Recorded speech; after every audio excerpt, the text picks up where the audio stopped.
Come on in, everyone. Come on in as we are here for Never Ever Met's Season 1, Episode 6, y'all. What a hot mess. What a hot Cheeto mess. This is messier than some hot Cheetos. We didn't know what to expect from this show. We really didn't know what to expect. Maybe I ought to speak for myself because I really didn't know what to expect from this show. But as you can see from the backdrop, we back in the therapy office. We are back in the therapy office. I think we're going to have to live here almost for the rest of the season. I hope we can get out of the therapy office. I really do. But as it's looking, I don't know, y'all. I think we're going to be stuck here a while because everybody on this show, I don't think there's a person that I can exempt. We could have said Shay and Josh, but according to the previews, we might be right back in the therapy office with them next week. But the show was titled Never Ever Met, and I think my first question when I first started watching the show was, why ain't they ever met? Why haven't they ever met? Well, I know now. I knew that, especially Millie and Gregg, you can't live in the same city 30 minutes apart and just never able to meet. You can't even meet at a Starbucks, which is on every corner, a McDonald's on every corner, somewhere on every corner. You had to purposely be trying not to meet each other. And initially, I thought, maybe maybe I was biased against men. It was the man who didn't want to meet her. Now I realize, no, it was Millie. Millie didn't want to meet Gregg because Millie knew who she was. And the last thing she wanted Gregg to see was this, what we're seeing now. So she did her best to stall for this meeting, because then she could have a good relationship. See, the only way Millie can have a good relationship is online, on the phone, never ever met.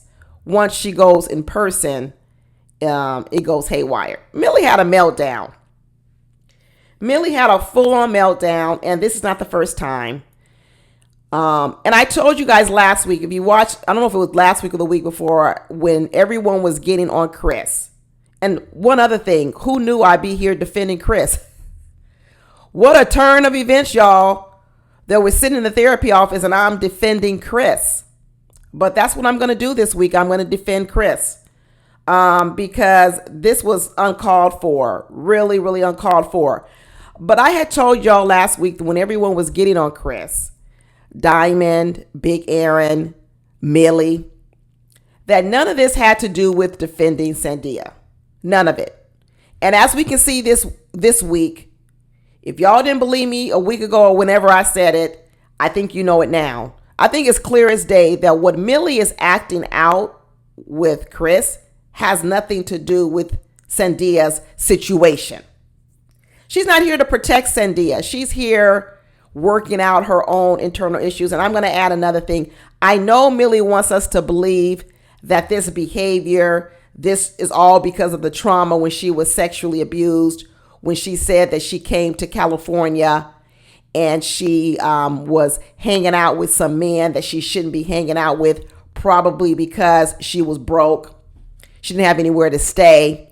So she was having to be in relationships and accept relationships with men that she shouldn't have to, but she had to do it because she was dependent on those men. I know what it looks like. I'm from California. I'm from LA. I know what it looks like. I know what it looks like when people move to California and they don't have any money.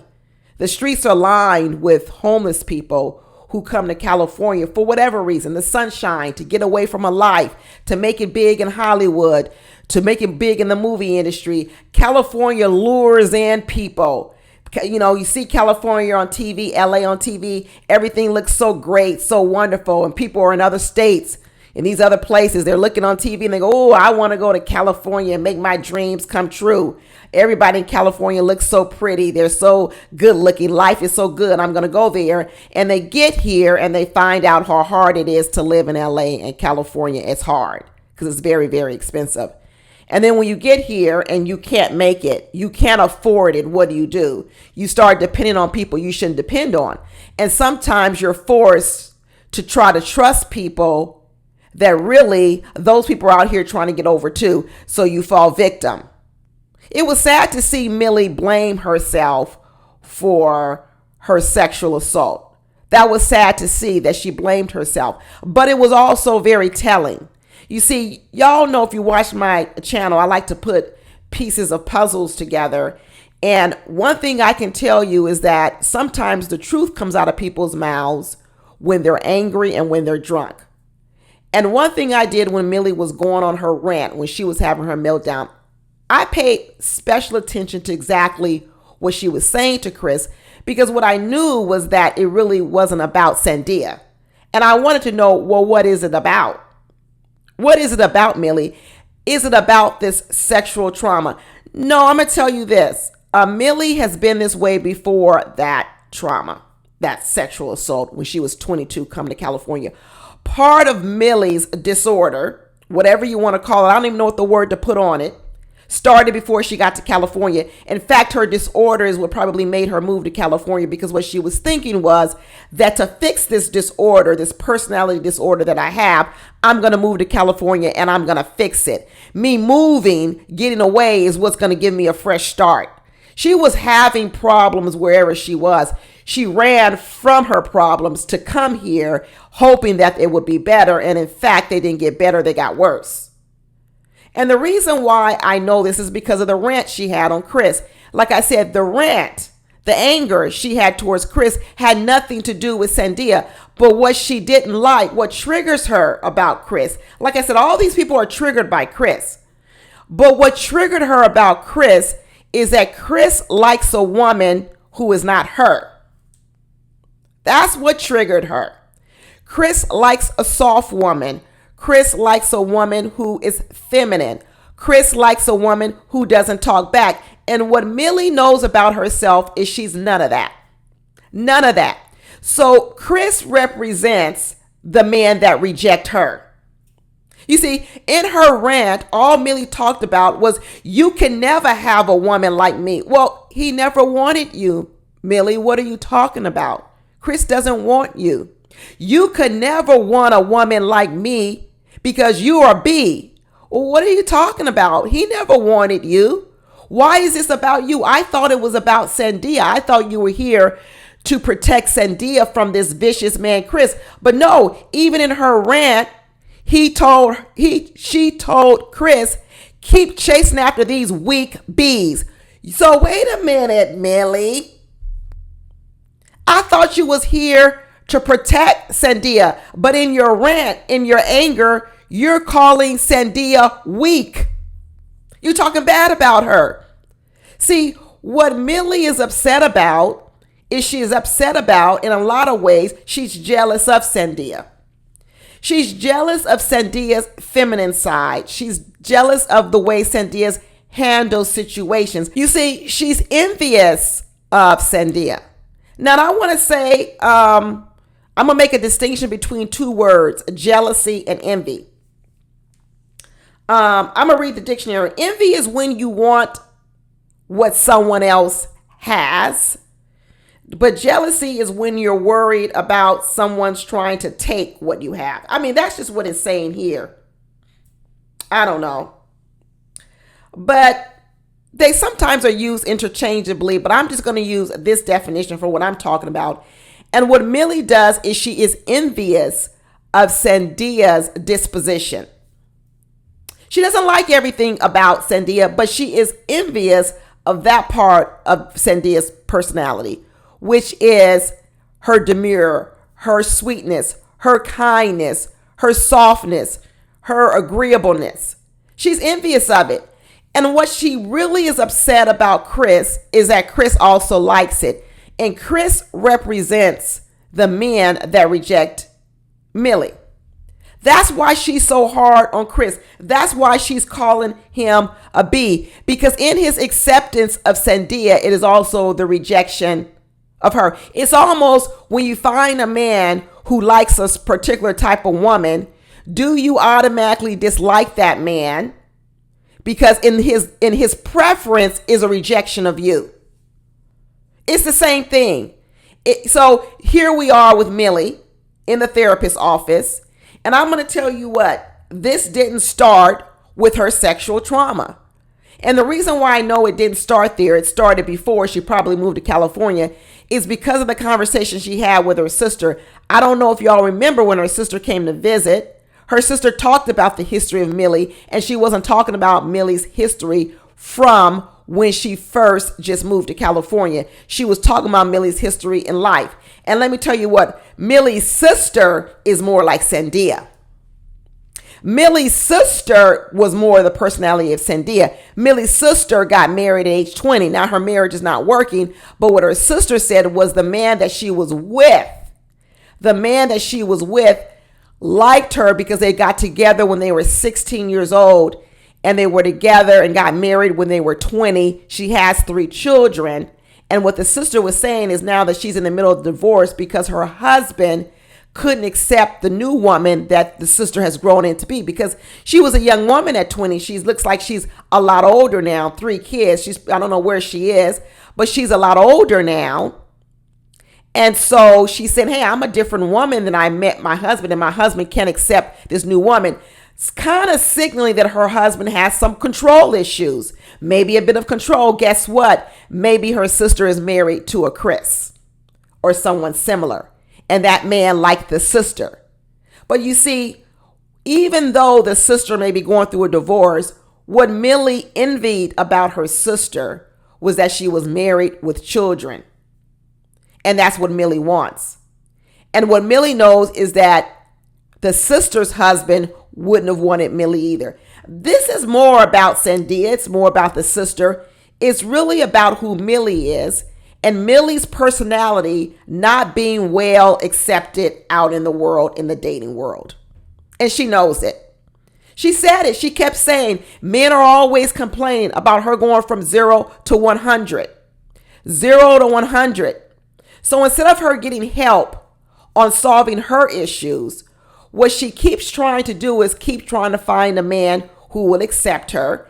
And then when that man rejects her, she calls him names. So her calling Chris a B, talking about the size of his penis, all these things she was doing was all the things she wants to say to any man that would reject her. Even though Chris isn't vying for her love, Chris isn't interested in her, Chris got her own man, he had to reap the wrath of Millie in Millie's meltdown. Because Millie is working out some things in her life that go well beyond Chris, well beyond this show, and well beyond prior to her even coming to California. Gregg tried to broker a peace treaty between Chris and Millie and said, Chris, can you talk to Millie and just maybe squash all this? He said, yeah, I'd be willing to sit down. I think he did a good job. I think he approached the conversation in a good way. He stayed calm. He did try to ask her for some accountability and calling him the B word. And what did Millie do? Millie said, no, she's going to double down on it. She said she's going to double down on it. And not only did she double down on it when she was talking to him, later on when Sandia did confront her on it and say, listen, even though we can disagree, we don't need a name call. What did Millie say? Millie said, well, he didn't give me any safe space to even apologize. I was going to apologize. That's not true, Millie. Now you're lying. See, Millie, now you're lying.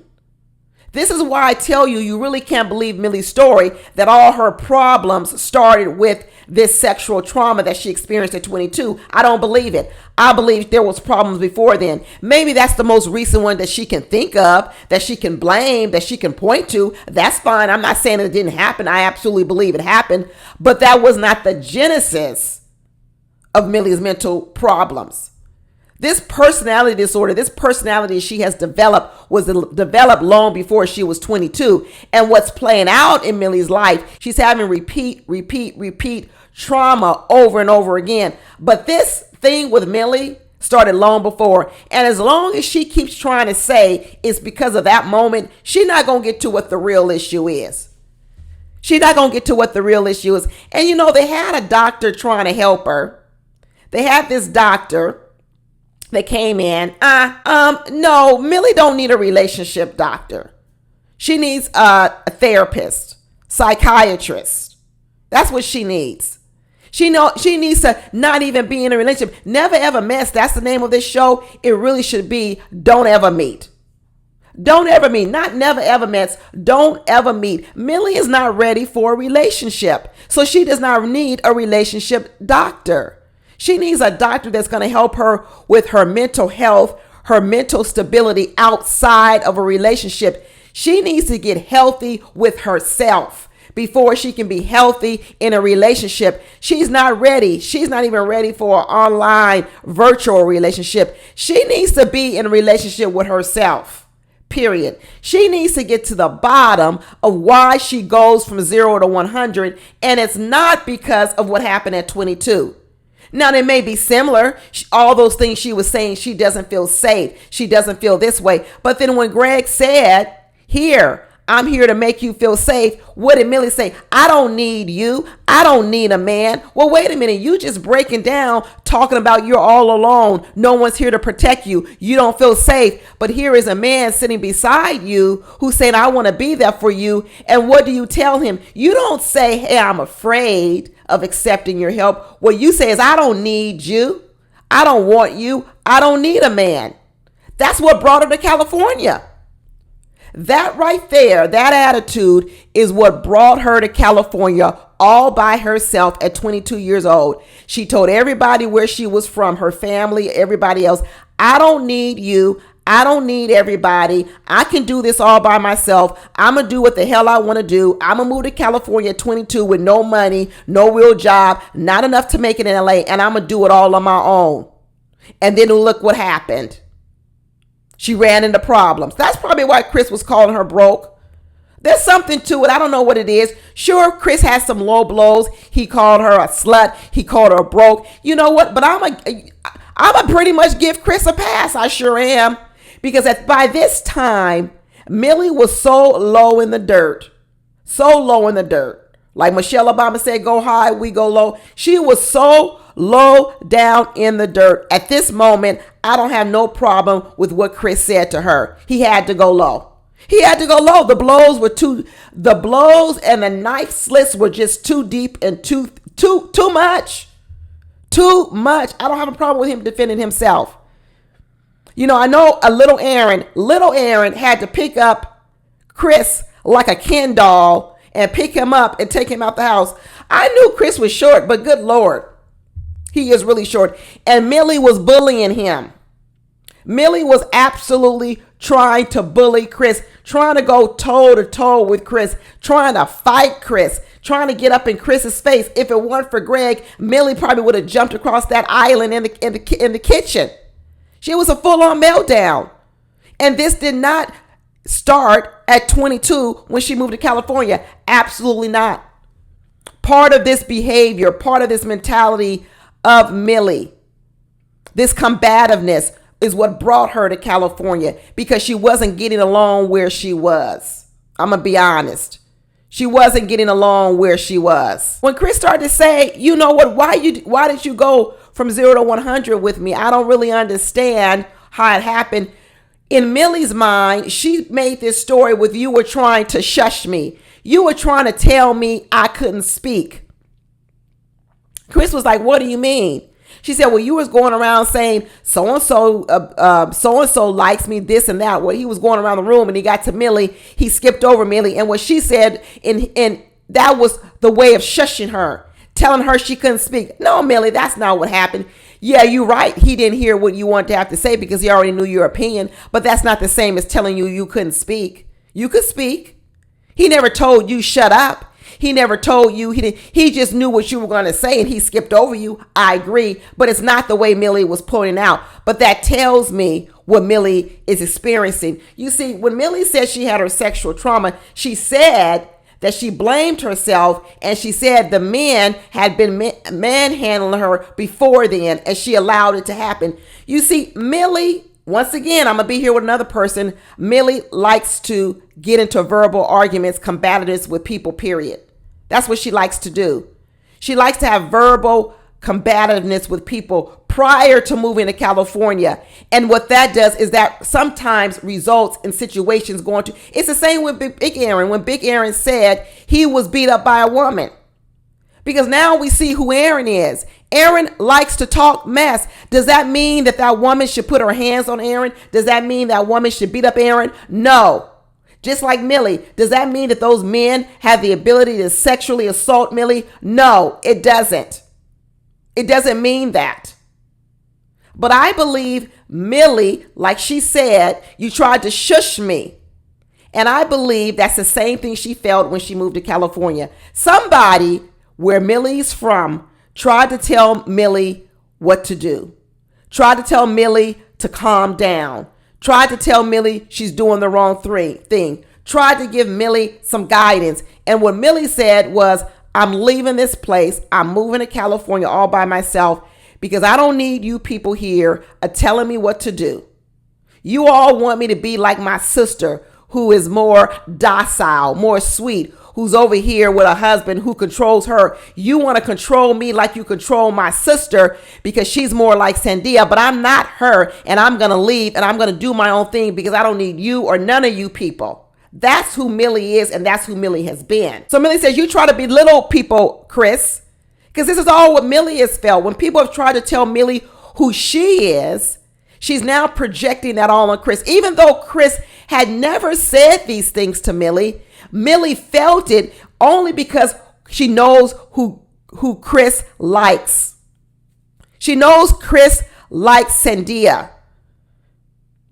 And in that acceptance, in that him wanting Sandia, it is rejection of everything that Millie is.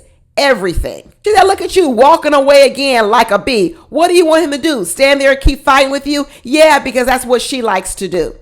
That's what she wants you to do. And when you walk away, which is the best thing to do, which was the right thing to do by Chris, she called him a bee again. Look at you. You're a punk. You're weak. Because what Millie wants to do is Millie wants to make sure that it isn't a problem with her, the way she feels, the way she reacts. All the problem is you, Chris, what you're doing. Millie doesn't need to do anything different. Only Chris needs to do something different. That's how she feels better about herself. That's how she feels like she's not a problem. He's the problem. Yeah, as she says, I keep going out with weak bees. You're small, you're little, you got a little penis. You can never have a woman like me. That's when he started calling her ugly and fake and broke. She ain't ugly. Maybe the insides is ugly. Maybe that's what he's talking about. He called her fake. I don't necessarily know if she's fake. I don't know. Probably what he's seeing are these two personalities. That's probably what he's saying is fake. Because Millie is showing us a whole new side of her than what she showed us earlier on. Even Gregg said, I really don't know why Millie is this combative. I don't know what's going on. He's lost. He's saying, how the heck did we get here? I never saw this side of Millie for 3 years because she kept it from you. She kept it from you. That's why she didn't want to see you in this city of LA where there's a Starbucks on every corner where you could have met for some coffee. She never wanted you to see this side. And what she knows is she can't hide it for long. When Gregg tried to talk about his traumatic experience, which I guess we'll hear more about next week, and Millie rolled her eyes and got mad because Gregg was about to take the spotlight away from her. You see, Millie wanted the spotlight on her mental health and trauma, her story. And so I do believe that Gregg was talking to Millie to try to empathize with her because he was probably saying, I understand how she's feeling because I have some trauma too. But instead of Millie looking at it as Gregg empathizing with her and sharing a similar story, she looked at it as, you not doing nothing for me. You can't empathize with me. You trying to take all the attention for yourself. That's what she turned it into. That's why I know the story itself is not the beginning of her trauma. It's not. It's something that happened to her. It's something that layers on. It's something that contributes. But it started long before that. Because her response to Gregg in that moment, even the therapist said, I see two people with trauma who don't know how to deal with each other's trauma. Exactly. But Millie's trauma started before that incident when she was 22. And hopefully that mental expert, Dr. Allie, because she is a mental health expert, maybe she could help her with it even more. But it doesn't need to be done in group therapy. It needs to be done in individual therapy because Millie's issues are Millie's issues. They're not really tied to Gregg. And I'm not really a proponent of making someone that you're in a virtual relationship help you with your mental health. No, you go do that on it. It's the same thing I said with Chris and Sandia. No, you go do that on your own. Especially now you're saying that Gregg has his own mental health trauma. No, they both need to go get healed on their own and then maybe they can come back together. But I don't think that they should make Gregg a partner in Millie's mental health healing. I don't. I think Millie needs to take full accountability for her own mental health healing. And the best way to take accountability is to do it by yourself so that you're not continuously blaming someone else for it. Because that's what Millie does. Because even in this moment when Gregg was trying to be supportive to her, she actually started talking bad about him and blaming him for the way she felt. It's what she just did to Chris. Let me blame someone else for the way that I feel. As opposed to saying, why do I feel this way? Where are these emotions coming from? And maybe I'm attaching too much to what this person is doing versus what's really just inside of me, period. And that's her main problem. Anytime Millie is with the person, she's going to blame the other person. It's why she left wherever she left to come to California. She blamed all those people. She left all those people from wherever she was to come to California because she was running away from those people because she blamed those people for who she was. And she came here for a new, fresh start. But when she came to California for a better start, she saw that some of her problems followed her because the problems weren't with all those people. The problem was within her. Take responsibility for our own healing. That's what we need to do. We need to take responsibility for our own healing. And sometimes you can't help other people until you help yourself. Wink, wink, Jody. Jody, the sexologist. Jody, the sexologist. Now, Jody, let me tell you where I agree with you. You've had some trauma, sexual trauma. And so what you decided was that you're going to use sexology to help you become more comfortable with sex, to help move you out of your sexual trauma. Got it. I'm fine with it, Jody. I'm really okay with it. But where I'm not okay with it is you pushing it on other people when you're not even healed yourself. Don't do that, Jody. Don't do that, Jody. Because, Jody, what you're kind of doing is what I saw you doing with Chris is you use it as a billy club. You see, you use it. It's almost sometimes like how people use the Bible. They don't use it to help people become better Christians. They use it to condemn you, to put you down like a billy club. They beat you over the head with it and tell you what's wrong with you. That's how Jody uses sexology. She actually doesn't use sexology to help people. She uses sexology to tell people what's wrong with them. She run around here telling her man, little Aaron, what's wrong with him, how he crosses boundaries, how he does this. She's using it as a weapon.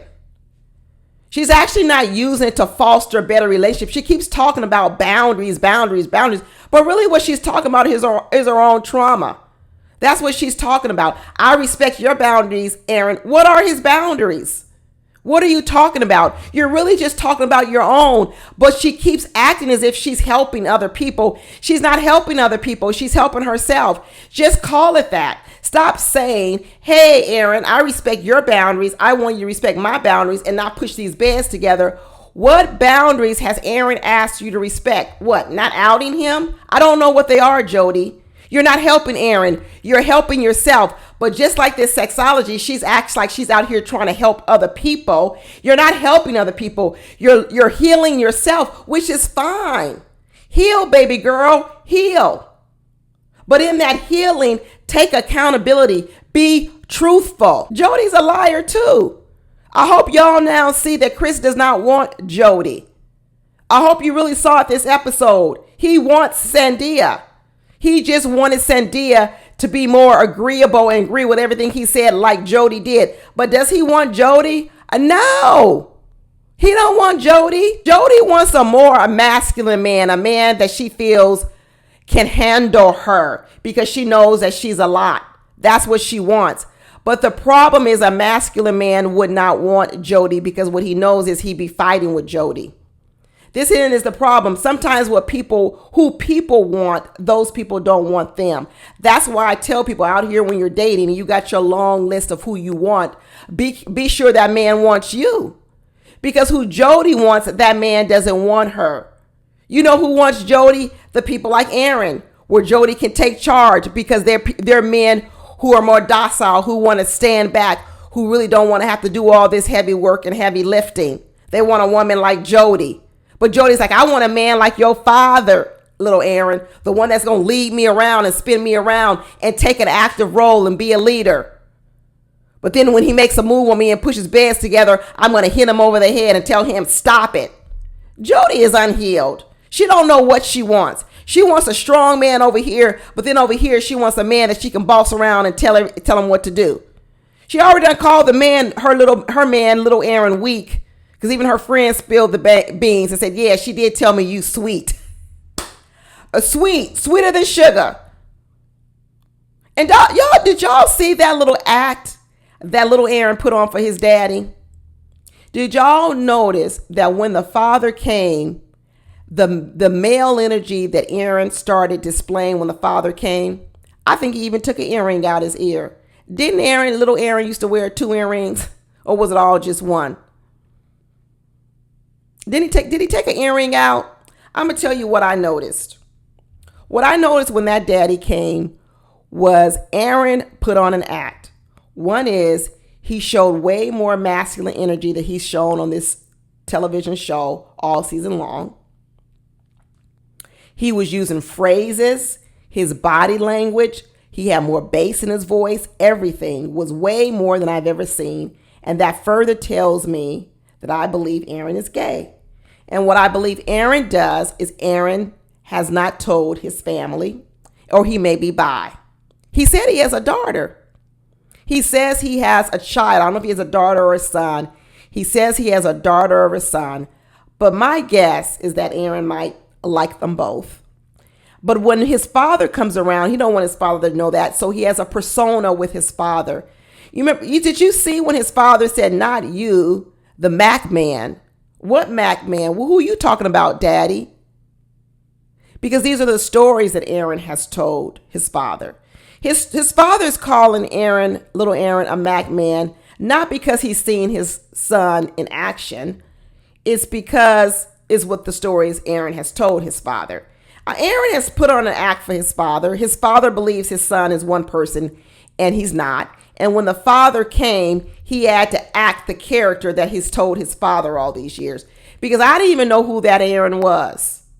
All this talk, all this bravado, Aaron was the bass in his voice, his chest puffed out, the masculine male energy he was when he was with his dad, talking about, if I hit it tonight. All this, what are you talking about, Aaron? Talking about his father, what if I smash? That ain't even how you talk, Aaron. Why are you talking like this in front of your daddy?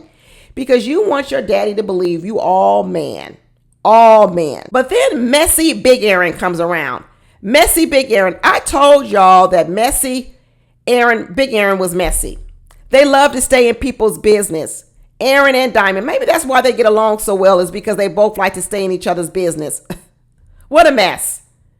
What messy Aaron was doing when that father came, talking about I'm your age, we the fathers, and I'm going to tell you, look at her. It's not what I see in a woman for him, and he's like a son to me. No. What was he talking about? Even that father was looking at him sideways like, get out my face. My son ain't no son to you. You just met him a week ago. What you talking about? Little Aaron is like your son. Get out of here with your painted fingernails. Big Aaron is so doggone messy. And I don't want him down in my comments this week, Big Aaron. Don't write to me. Don't write to me. He going and on and on. This woman is disconnected. This woman is this. He shouldn't be with this woman. All in front of little Aaron. The father is looking at him like he's crazy. In fact, what he did actually do was he actually made that father really not even look at Jody too much. Because now that father felt like, dang, why is this man all on this woman? And he felt a little bit of probably empathy for Jody. So when he met Jody, he tried to come in with a different position because he felt like, dang, if this is what this woman has to deal with, maybe I ought to give her some grace. I think he gave Jody extra grace because of what Messy Aaron was doing. Messy Aaron's so busy thinking he's going to turn the father off on Jody. And really what he did was he drove the father to actually try to make Jody feel comfortable. So his plan even backfired. So like I said, sometimes people do things and they're not even doing it for you. They're doing it for themselves. Messy Aaron was not there to tell the father to protect little Aaron. Messy Aaron is not trying to protect little Aaron. What Messy Aaron is trying to do is do what he likes to do, which is to be messy. He's there to be messy. It isn't even for the protection of little Aaron. It is so he can be in somebody's business. It's so he can be messy. But then he shows up like he's here to help somebody. You're not here to help no one. You here to be messy because that's what you like to do. He need to go on over there and work on his own relationship. He over there in a hot tub talking about a diamond is perfect. A perfect diamond. She's a perfect diamond. Chris was like, man, ain't nothing you don't like? He said, nothing. I love it all. Then why aren't you marrying her? He said she gonna get a proposal by the end of this show. And they said, well, good, man. I guess you gonna walk the walk. You're not gonna just talk it. You gonna walk it. Diamond's gonna get a proposal by the end of this show. I hope so, Aaron. I hope by the end of this show, you down on one knee with a ring with all this stuff you talking about. I really hope so. I hope all this isn't just for you to get some more shine, to be up in people's business. I hope you really going to put a ring on Dymond if that's what Dymond wants. I hope so. But Big Aaron is messy. What he likes to do is be messy, get his little thrill off, get his rocks off, feel real good, and then come back later and apologize. You ever know a person like that? They go off. And then what they do is after they get their little feel, they're fixed. They come back and then they want to apologize for everything. That's what Messy Aaron does. Go off on people, they come back and apologize. All this fighting he did with Irene, Dymond's sister, and then he wants to come back later and apologize to Dymond. Well, you should have done it when Irene was here. You should have been able to stop yourself when Irene was here. But now you coming back and you apologizing. Same thing he did when he didn't back up Dymond in the first place when she was going off on Jody and Chris. But then later on he comes back, let me come back and make up for it. He the makeup queen. Makeup queen. Let me do whatever I want to do in the front end and I'm going to come back later and then I'm going to make up for it so I can look good on both ends. I can get my rocks off by being messy and talk bad about everybody like he was doing. But then when it comes time, I don't stand up. But then I'm going to come back and apologize. Ugh. Dymond, this is going to be your relationship with Messy Aaron. Just like this. Up and down, up and down, up and down. Just like he proposed to that woman on Facebook. Came back and apologized to Dymond. That's Messy Aaron. Let me get into some mess and then let me come back and apologize for the mess I got myself in. That's exhausting in a relationship. A person that doesn't learn. A person that goes through mess and then wants to apologize. And what they want you to do is concentrate on my apology. Concentrate on the fact that I came to apologize. No, after a while, that gets old. That gets stale. What I want you to do is I want you to stop doing it so you don't have to apologize. Aaron depends too heavily on the apology. He don't depend enough on not doing it in the first doggone place. Aaron had a good time of fighting with that sister Irene. He said that Irene ain't even really Dymond's real sister. That's what he told me down in the comments last week. So I don't know. She calls her sister. Why is Aaron saying it ain't her real sister? Because maybe they would have different fathers. That don't mean nothing. She's still her sister. Still her sister. Maybe they have different mothers. Still her sister. So I don't know what Aaron is talking about. But what difference does it make? That's what she calls her sister. So that's who she is to her. Which means she should have been given the respect. I'm not a friend of the sister. I'm not a fan of the sister. But listen, like Dymond said, he's the 51-year-old. He's the father. So then he should have appointed himself the father in that moment too. But he didn't act like a father. He acted like the child. Chris is getting it from everybody. He said he need to snuggle up with his girl, Sandia. He was like, I'm ready to take this to the next level. The boom boom room is taken, of course, by Josh and Shay. Josh and Shay don't even move out of the boom boom room. I don't think that's fair. I got a problem with it. Why does Josh and Shay get to stay up in the boom boom room all the time and everybody else got to share a twin beds and push beds together? Get out the boom boom room, Josh and Shay. That's all Josh wants to do is have sex and eat. That's why it's about to come to a head next week, because Shay is about to see who Josh is. I know who Josh is too. Josh up here talking about I had a roommate and had a baby with a roommate. Boy, get out of here. Shay better open her eyes. But we're going to see next week. We're going to see what's going on next week with Josh and Shay, because I'm ready to bust that one wide open too. Let's see what's behind there, Josh, because we know it's more to it. But anyway, that's it. That's all I got, y'all. If y'all watch the Ultimatum reunion, come back tomorrow because I'm going to review that reunion tomorrow. Talk to y'all later. Bye.